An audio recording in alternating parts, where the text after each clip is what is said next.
नमस्कार, मेरा मध्य प्रदेश देख रहे हैं आप। मैं हूं पुनीत पाठक। मध्य प्रदेश की दिन भर की बड़ी खबरें विस्तार से आपको दिखाते हैं। प्रधानमंत्री नरेंद्र मोदी की अध्यक्षता में नीति आयोग की संचालन परिषद की 6वीं बैठक हुई, जिसमें मुख्यमंत्री शिवराज सिंह चौहान भी शामिल हुए। इस बैठक में मुख्य सचिव इकबाल सिंह बैस उपस्थित थे। इस दौरान मुख्यमंत्री ने कहा कि नीति आयोग के 6 सूत्रीय एजेंडे को समय सीमा में प्रदेश में व्यवहारिक रूप दिया जाएगा। प्रदेश में 30 लाख हेक्टेयर में फैले वन क्षेत्र में निजी सहयोग से वनों को विकसित करने के साथ साथ सौर ऊर्जा उत्पादन पर सरकार का फोकस रहेगा।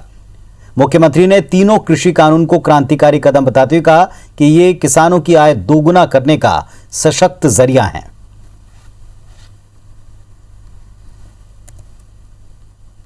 मध्य प्रदेश हमने तय किया फूलों की खेती, फलों की खेती, औषधि खेती, मधुमक्खी पालन, कृषि वानिकी, मुर्गी पालन, मछली पालन और बाकी वो चीजें जैसा माननीय प्रधानमंत्री जी ने कहा है कि खाद्य तेलों का हमको आयात करना पड़ता है, पहले दालों का आयात ना करना पड़े, इसमें भी मध्य प्रदेश ने महत्वपूर्ण भूमिका का निर्वाह किया था। बढ़ती महंगाई के विरोध में मध्य प्रदेश में कांग्रेस ने 2 बजे दोपहर तक का बंद बुलाया, जिसको लेकर भोपाल में पूर्व मंत्री पीसी शर्मा समेत कई नेता सड़क पर उतरे और लोगों की दुकानें बंद करने की अपील की।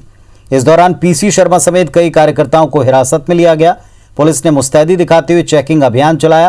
कार्यकर्ताओं की बाइक एक जगह पर खड़ी करवा दी। इसके बाद कार्यकर्ताओं ने पैदल रैली निकालकर नारे लगाते हुए प्रदर्शन किया। इंदौर में दोपहर 12 बजे तक सभी दुकानें बंद रहीं। इंदौर पेट्रोल पंप एसोसिएशन ने भी बंद का समर्थन किया, जबकि ग्वालियर में कांग्रेस विधायक स्कूटर पर बैठकर शहर में निकले और लोगों से बंद का साथ देने की अपील की। जबलपुर में भी कांग्रेस नेता हाथ जोड़कर लोगों से बंद करने के लिए अपील करते नजर आए और इसका असर दिखा। जबलपुर में अधिकांश मार्केट दोपहर तक बंद रहे।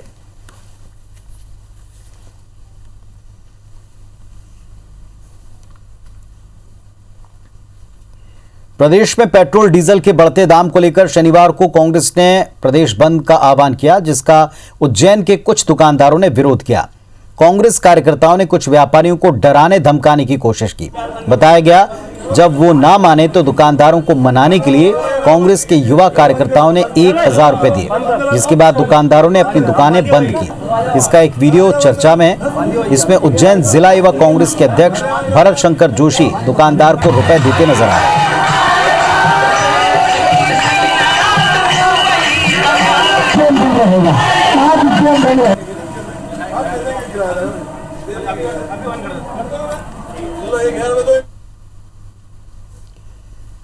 पूर्व मुख्यमंत्री कमलनाथ ने पेट्रोल डीजल की बढ़ी कीमतों और महंगाई के विरोध में बुलाए गए प्रदेश बंद के लिए जनता का आभार जताया।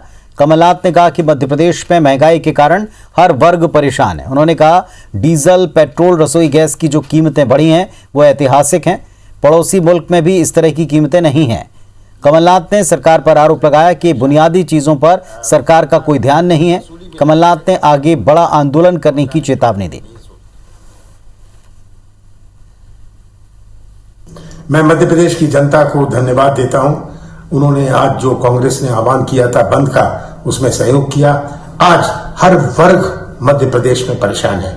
डीजल, पेट्रोल, गैस की जो कीमतें बढ़ी हैं ये ऐतिहासिक हैं और पड़ोसी देशों में भी ये कीमतें नहीं है। सरकार को आज जनता की ये बुनियादी चीजों पर ध्यान नहीं है और मैं तो इतना ही कहना चाहता हूं, कांग्रेस आम जनता के साथ खड़ी रहेगी और आगे हम एक बड़ा आंदोलन फिर से करेंगे, जनता को साथ जोड़ेंगे। नगरी निकाय चुनाव को लेकर कांग्रेस इंदौर में एक बड़ा संभागीय कार्यकर्ता सम्मेलन करने जा रही है। रविवार को प्रदेश कांग्रेस अध्यक्ष कमलनाथ संभाग के 9 जिलों के कार्यकर्ताओं से सीधे रूबरू होंगे। वहीं संभाग स्तर के कांग्रेस पदाधिकारियों के साथ एक मीटिंग करेंगे। सम्मेलन को लेकर कांग्रेस ने खास तैयारियां की। तकरीबन 10,000 कार्यकर्ता आ सकते हैं, लिहाजा किसी भी तरह की अव्यवस्था ना हो, इसके लिए 18 अलग अलग टीमें बनाई जो पूरे संभाग से आने वाले कांग्रेसी कार्यकर्ताओं की व्यवस्था देखेंगे। सम्मेलन में बड़ी संख्या में टिकट के दावेदार शामिल होंगे और ऐसे में नेताओं के शक्ति प्रदर्शन के भी आसार हैं। बास्केटबॉल कॉम्प्लेक्स में आयोजित होने वाले संभागीय सम्मेलन में कमलनाथ दोपहर 12 बजे पहुंचेंगे। इसके बाद कांग्रेस पदाधिकारियों के अलग अलग मुलाकात करने का भी कार्यक्रम है। 21 तारीख को प्रातः सुबह 11 बजे मध्य प्रदेश कांग्रेस कमेटी के अध्यक्ष जन जन के नेता पूर्व मुख्यमंत्री आदरणीय कमलनाथ जी इंदौर में संभावित कांग्रेस का कार्यकर्ता सम्मेलन है, उसमें वो उपस्थित होंगे और सभी कार्यकर्ताओं को एकजुटता के साथ आने वाले नगरीय निकाय चुनाव को लेकर रणनीति तय होगी। मध्य प्रदेश के सूक्ष्म लघु एवं मध्यम उद्यम मंत्री ओम प्रकाश सकलेचा ने एक बड़ा ऐलान किया। मंत्री ने कहा, प्रदेश में एक साथ 3000 औद्योगिक इकाइयों की स्थापना होगी। आगामी कुछ ही महीनों में प्रदेश में एमएसएमई सेक्टर में 3000 छोटे बड़े उद्योग लगेंगे। तकरीबन 600 उद्योग शुरू हो चुके हैं। प्रदेश में furniture, readymade garment, food processing और खिलौना उद्यमियों की स्थापना क्लस्टर के तौर पर की जा रही है। प्रदेश के जिलों में इतनी बड़ी संख्या में इंडस्ट्रीज आने से स्थानीय स्तर पर रोजगार मिलेगा। उन्होंने कहा, प्रदेश में तेजी से नए इंडस्ट्रियल एरिया डेवलप किए जा रहे हैं, जमीन का अधिग्रहण किया जा रहा है। आत्मनिर्भर मध्य प्रदेश और लोकल फॉर वोकल की दिशा में सरकार का ये बड़ा कदम है। कांग्रेस ने एमएसएमई मंत्री के इस दावे पर सवाल उठाए। 4000 नई इंडस्ट्री इसी अगले 2 महीने में चालू होने वाली है। थोड़ी सी 600-700 ने तो काम शुरू कर दिया है 3000 में से। बहुत तेजी से इंडस्ट्री कोरोना के बाद इसको चैलेंज मानते हुए मध्य प्रदेश के काफ़ी नौजवानों ने कई नए काम शुरू किए हैं। 3000 उद्योग जो सरकार 15 साल में एमएसएमई में नहीं उतार पाई, वो अभी जो है 1 साल में उतार देगी। झूठ बोलने की भी एक कोई सीमा होती, कोई स्केल होना चाहिए, कोई पैमाना होना चाहिए कि आप जितनी मर्जी आए, जितनी जवान लंबी उतना लंबा झूठ बोल दो।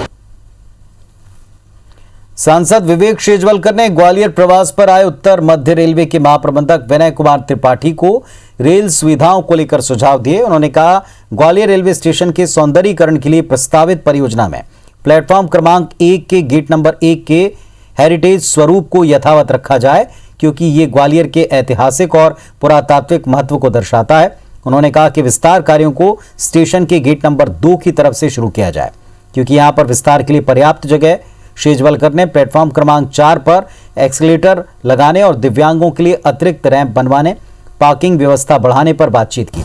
इसके साथ साथ चंबल एक्सप्रेस को दोबारा शुरू करने की भी बात कही।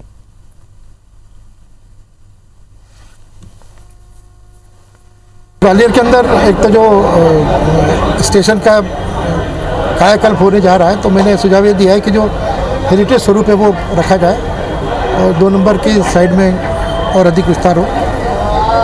बाकी कुछ नई ट्रेन भोपाल के लिए चालू करने के बारे में मैंने उनसे बात की है। फिर जो कई सारी ट्रेन है जिनकी स्टॉपेज की मांग हम कई दिनों से करते आ रहे हैं, उसके बारे में मैंने उनसे आग्रह किया।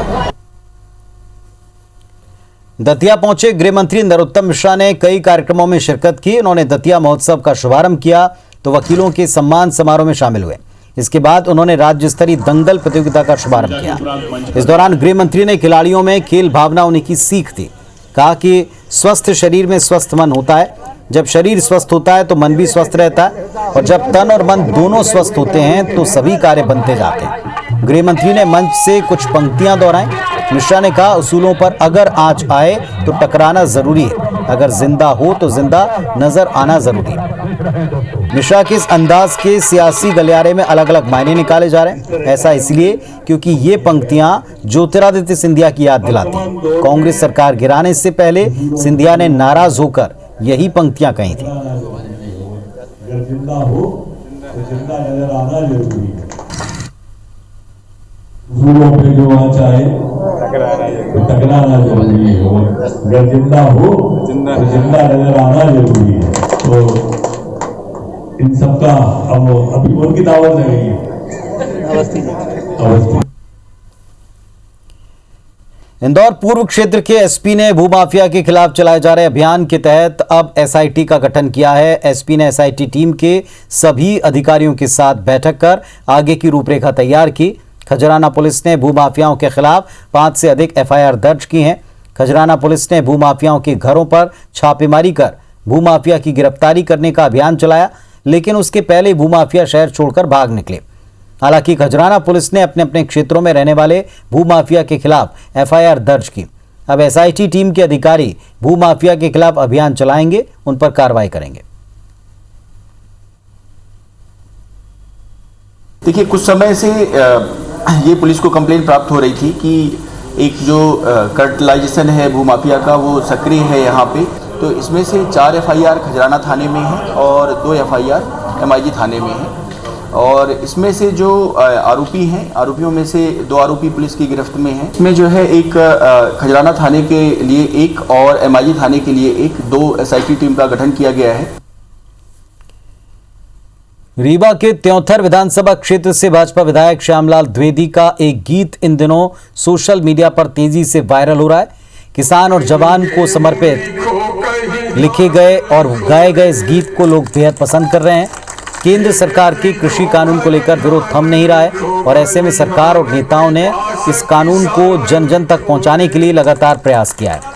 सरकार ग्राम पंचायत स्तर पर किसानों को इस कानून को समझाने के लिए तरह तरह के कार्यक्रम करवा रही है और इसी क्रम में त्योंथर के गढ़ी में एक कार्यक्रम रखा गया जहां भाजपा नेताओं ने किसानों को कृषि कानून के बारे में समझाइश दी। इसी कार्यक्रम में विधायक श्यामलाल द्विवेदी ने गीत गाया जो आकर्षण का केंद्र रहा। इसे किसान बेहद पसंद कर रहे हैं। फूल लिखो कहीं पान लिखो कहीं गेहूं लिखो कहीं धान लिखो रे, खेत लिखो खलिहान लिखो खलिहान के पास किसान लिखो रे। एक निवेदन है तुमसे, एक निवेदन है तुमसे, तुम या मेरे बेटे जवान लिखो रे। देश के देखो जहां टुकड़े उसे जोड़ के हिंदुस्तान लिखो रे। मुरैना थाने में सिफारिश लेकर गए समाज सेवी पर अभद्रता और शासकीय कार्य में बाधा पहुंचाने का मामला दर्ज कर कोतवाली पुलिस ने उनको हिरासत में लिया। मामले ने तूल पकड़ा तो भाजपा जिलाध्यक्ष समेत कई भाजपा नेता रात में ही कोतवाली में धरने पर बैठ गए। एसपी ऑफिस का घेराव कर कार्रवाई का विरोध किया। इधर पुलिस ने भी भाजपा नेताओं की एक न सुनी। शासकीय कार्य में बाधा के आरोपी को आनन फानन में कोर्ट में पेश किया। समाजसेवी मनोज जैन को मेडिकल के लिए अस्पताल ले जाया गया जहां मनोज ने मीडिया और भाजपा नेताओं के सामने अपने चेहरे और पीठ पर मारपीट के निशान दिखाए। इस पर पुलिस ने उनको ऐसा करने से रोका। बाद में एसपी ने मामले की जांच के लिए 24 घंटे का वक्त मांगा। जांच के बाद कार्रवाई का भरोसा भी दिया। सीधी में भीषण बस हादसे के बाद हरकत में आए प्रशासन ने प्रदेश भर में जांच पड़ताल और एक्शन दिखाना शुरू किया। खरगोन में भी आरटीओ की तरफ से कार्रवाई करते हुए 17 वाहनों समेत 5 निजी बसों को यातायात थाने में खड़ा कर दिया गया। इसे लेकर अब बस संचालक नाराज नजर आ रहे हैं। उन्होंने आरटीओ प्रमुख बरखा गौड़ पर जबरन कार्रवाई करने का आरोप लगाते हुए कहा कि अगर कोई गड़बड़ी हो तो कार्रवाई में वो भी सहयोग करें। मगर जिले में बेवजह चालान के साथ बसों को थाने में खड़ा किया जा रहा है। कार्रवाई से आक्रोशित बस मालिक एसोसिएशन इनकी शिकायत लेकर कलेक्ट्रेट पहुंचा जहां कलेक्टर के नाम एसडीएम को ज्ञापन सौंपकर जिले भर में बसों के हड़ताल की चेतावनी दी। भाई ये आरटीओ खरगोन को ऐसा हटाया जाए और उनके ऊपर कार्रवाई की जाए जो इस तरह का घटना है, जिस तरह काम कर रही है। और ये जो चेकिंग है, चेकिंग के मामला देखो आजकल क्या है, लैपटॉप पर सब कुछ आता है, मोबाइल पर आप देख सकते हैं कि ये गाड़ी का परमिट पक्का है कि नहीं, इसका टैक्स भरा है कि नहीं, इसका फिटनेस है कि नहीं, वो देख रहे हैं, उसको चेक कर लें, उसका रिजल्ट जो भी करना है वो करें। ये निमाड़ बस ऑनर्स एसोसिएशन खरगोन के बहुत से लोग आए थे और उन्होंने आरटीओ के खिलाफ अपनी विभिन्न समस्याओं को लेकर के ज्ञापन दिया है। अब ये ज्ञापन पे जांच कराई जाएगी कि कितने इसमें सच्चाई है, उसके बाद ही इस पर कुछ निर्णय लिया जाएगा। गुना के सिरसी इलाके में महिला के कंधे पर बच्चे को बिठाकर जुलूस निकाला गया था और रास्ते भर उसके साथ मारपीट की गई थी। शनिवार को पीड़िता का हाल जानने गुना कलेक्टर, एसपी और पंचायत ग्रामीण विकास मंत्री महेंद्र सिंह सिसोदिया गांव पहुंचे। पीड़ित महिला को हर संभव मदद का आश्वासन दिया। कलेक्टर ने पीड़िता को 10,000 रुपये की रेड क्रॉस से सहायता दी। वहीं पंचायत एवं ग्रामीण विकास मंत्री महेंद्र सिंह सिसोदिया ने 10,000 रुपये की आर्थिक सहायता अपनी तरफ से भी दी।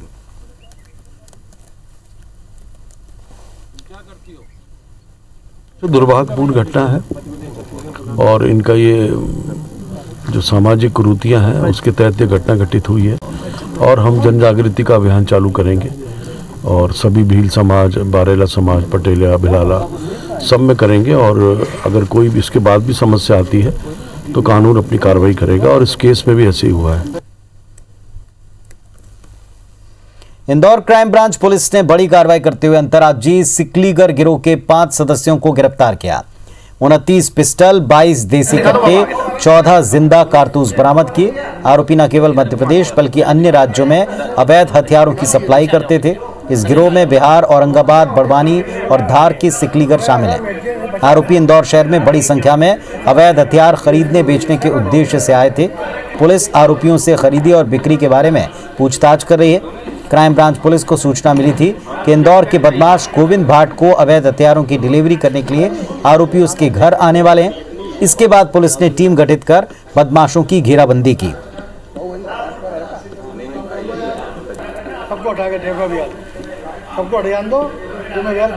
क्राइम ब्रांच की टीम ने मुखबिर की सूचना पर 5 अपराधियों को गिरफ्तार किया है। इनके पास से 51 फायर आर्म्स जब्त किए गए हैं। इसमें 22 देसी कट्टे हैं और 29 पिस्टल्स हैं।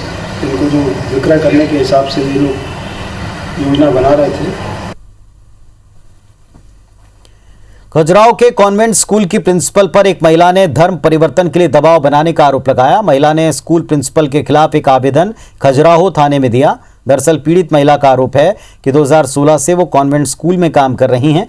उन्हें कभी कोई प्रॉब्लम नहीं हुई, लेकिन अब सिस्टर भाग्या स्कूल प्रिंसिपल उन्हें टॉर्चर करती हैं, सैलरी बंद कर दी है और पैसे देने के एवज में धर्म परिवर्तन का दबाव बनाया। स्कूल प्रिंसिपल ने इन सारे आरोपों को बेबुनियाद बताते हुए खुद शिकायतकर्ता रूबी सिंह को कटघरे में खड़ा किया। 17 फरवरी को खजुराहो थाने के साथ साथ एसडीएम एसडीओपी को एक लिखित आवेदन देकर अपने लिए सुरक्षा मांगी। इधर रूबी सिंह के समर्थन में वीएचपी आ गई है। छतरपुर के वीएचपी प्रमुख अनुपम गुप्ता कार्यकर्ताओं के साथ खजुराहो थाने पहुंचे और स्कूल प्रिंसिपल पर एफआईआर दर्ज करने की मांग की। किसी भी तरीके से वो बोली कि तुम धर्म परिवर्तन कर लो। कौन सा धर्म? ईसाई धर्म। तुम्हारे गॉड में कोई शक्ति नहीं है, मेरे गॉड में बहुत शक्ति है। उसी मैं बोली कि नहीं सिस्टर, मैं गरीब हूँ, ऐसा थोड़ी करूँगी। ये तो बिल्कुल गलत बात है, झूठी बोल रहे हैं मेरे ऊपर। मेन प्रॉब्लम क्या है, एक्चुअली ये रूबी माँ, वो माम को तो पहले से स्कूल से निकाल दिया। विभिन्न प्रकार के प्रलोभन दे करके और एक महिला का धर्म परिवर्तन कराने का प्रयास किया गया है। ऐसा करने से निश्चित तौर पर हम सभी लोग आहत हैं। गलत आरोप है हमारी प्रिंसिपल सिस्टर के ऊपर। वो ये आरोप तो जब उन पे लगाया गया है तो हम लोग पे भी कभी भी कुछ भी एलिगेशन लगा सकते हैं, तो इसके ऊपर हम लोग बिल्कुल इसको नहीं मानते। प्रथम दृष्टया ये पाया है कि वर्ष 2016 से ये जो फरियादिया रूबी सिंह है वो टीचर के पद पर कार्यरत थी। जुलाई 2020 को इसको स्कूल से निकाल दिया गया था। इस बात से रुष्ट होकर वह झूठी शिकायत कर रही है। सरकारी अस्पताल में लापरवाही, भ्रष्टाचार कोई नई बात नहीं। मुरैना जिला अस्पताल के डॉक्टर्स पर लेकिन अब जो आरोप हैं वो गंभीर सवाल उठाते हैं। यहां ऑपरेशन कराने आई महिला जब पूरे पैसे न दे पाई तो ऑपरेशन को आधा छोड़ दिया गया। पता चला मरीज को पहले तो भर्ती नहीं कर रहे थे, बाद में एक पूर्व विधायक के कहने पर भर्ती तो कर लिया, लेकिन ऑपरेशन के लिए पैसा मांगकर परेशान किए जाने लगा। जबरन डिस्चार्ज कर दिया। अब महिला की हालत बेहद नाजुक है। परिजनों ने इसकी शिकायत कई अफसरों से की, लेकिन कहीं से मदद नहीं मिली। थक हार कर महिला ने सीएम हेल्पलाइन में शिकायत की, जिसके बाद एसडीएम ने अस्पताल पहुंचकर सभी के बयान दर्ज किए। परिजन ने जिला अस्पताल की डॉक्टर नेहा, डॉक्टर निष्ठा, आशा कार्यकर्ता सुधा और ममता पर पैसे मांगने का आरोप लगाया।